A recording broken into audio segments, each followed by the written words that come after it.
Healthy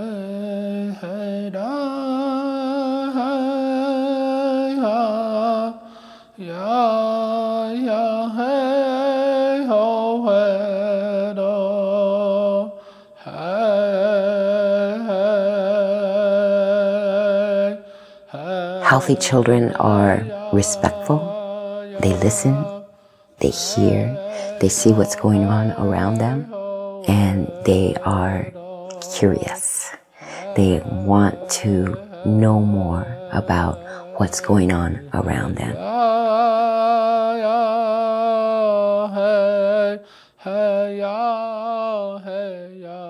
If we want our children to be healthy, we have to teach them to think healthy. We have to teach them to walk healthy. But most important of all, we have to teach them to respect healthy.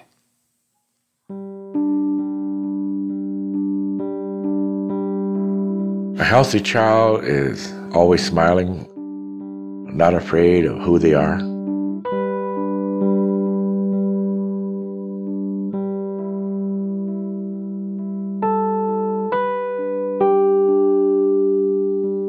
I'm the Tribal Historical Preservation Officer for the tribe. We're looking at intangible cultural heritage, How did we do it back then? How can we use it today, to make this community a little safer and more pride? We as a people haven't always been here in Santee.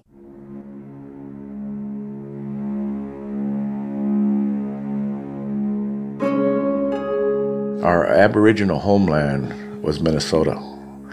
But in 1862, we had what you call a Minnesota Uprising.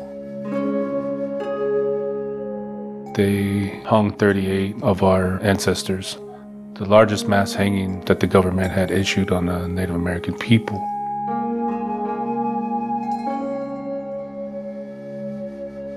After that, they exiled us. Santee Sioux Nation had gone through some really, really harsh times. Some that I can't even imagine. They watched people die, they starved, they fought for their way of life and they lost.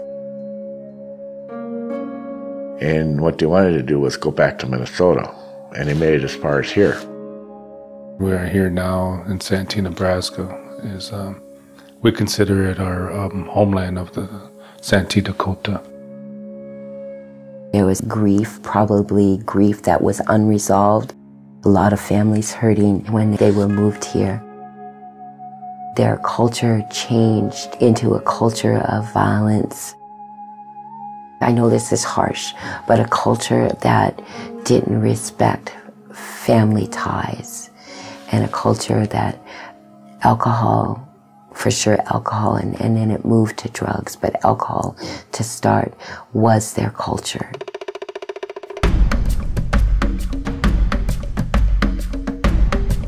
Domestic violence, child abuse, sexual abuse, those kind of things didn't exist with our people a long time ago. There was ways that it was dealt with to make sure that it didn't exist with our people.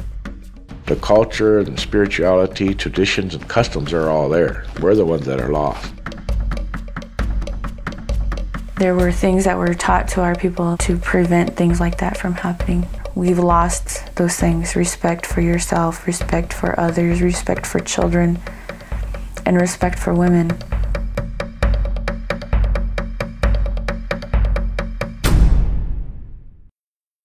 We no longer have clans or societies, but we do have our traditional way of thinking and feeling, and it's just finding ways to be able to take our people back to that way of life.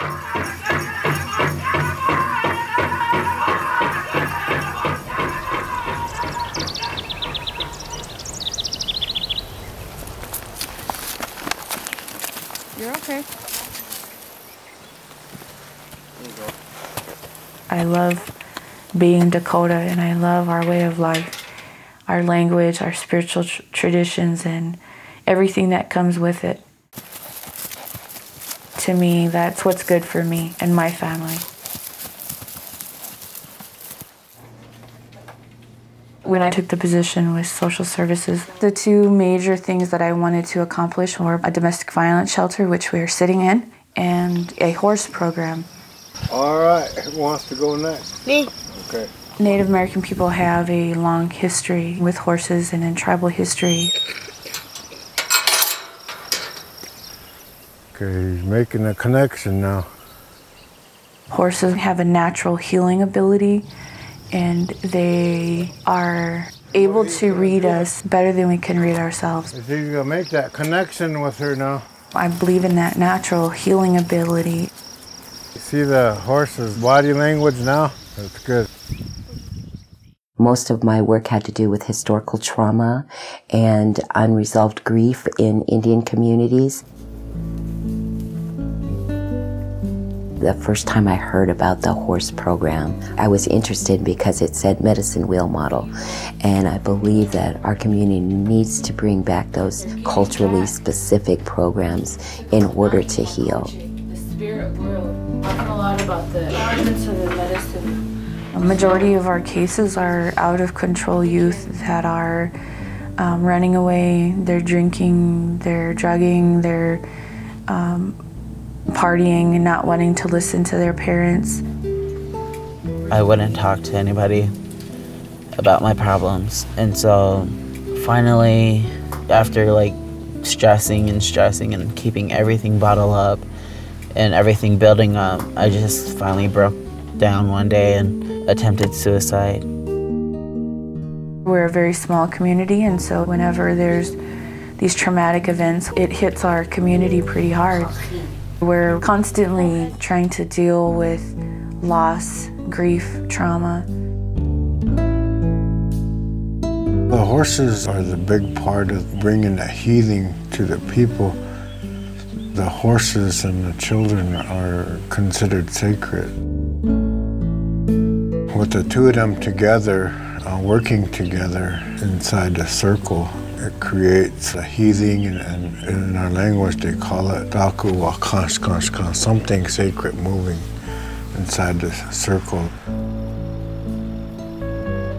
I liked it. Like, I didn't know what to expect, and I actually really liked it. Trying to communicate without talking or touching them. Try to get the horse to warm up and make the horse feel like it can trust you. And so I actually like that.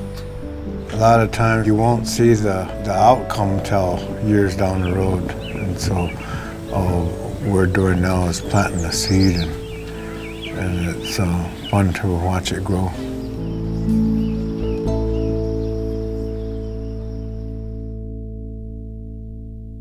If we want to walk a better way of life for our children, then we need to open our eyes and see what we're doing to our own self as we walk on this land. I was using methamphetamines. I was so into the drug that, nothing else mattered. And I had 7 kids, One of my daughters, she grabbed my arm. She said, Dad, she said, I don't want you, she said, I don't want you to go away with those monsters. I looked at her, looked at her, and I said, well, I wanted to say, what are you talking about? But I understood what she said. Just as soon as she said it, It's a hard thing to talk about, and I think that's one of the problems with our people, is talking about things that really affect us, sharing that.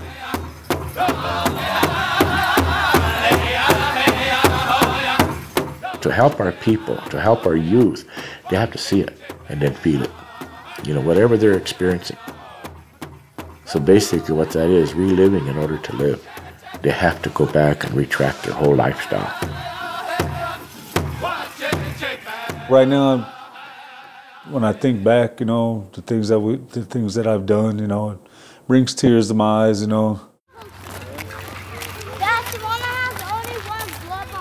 I got all these kids, man, and I don't want to die, leave these kids alone at a young age like that.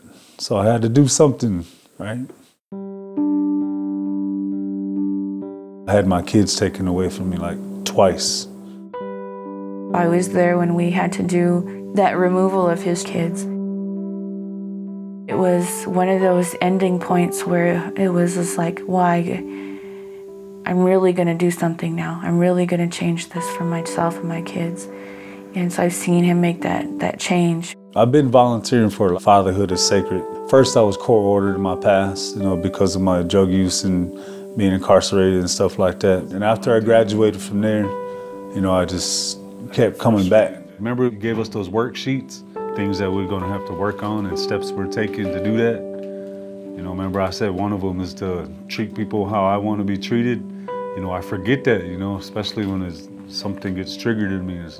I don't believe in pushing anything on anybody, but I believe that there's a lot of good that comes out of our traditional spiritual practices. I'm thankful for a lot of things. I'm thankful. And what matters to me most nowadays is my children, my spirituality, my life, my family. I understand it's going to take a long time. I just want to care for people I love. I'm growing, each and every day. We all need to help each other and encourage each other like we do with the horses and the children. It's hard for us today, but maybe these children will be able to do that. Maybe we'll be able to see that in the future.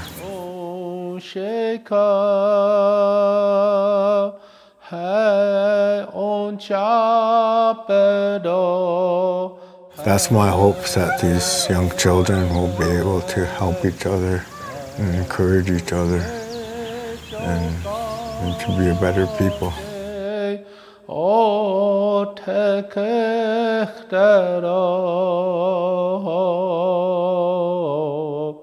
There is hope for change and hope for a lot of healing and relearning how to live a good life.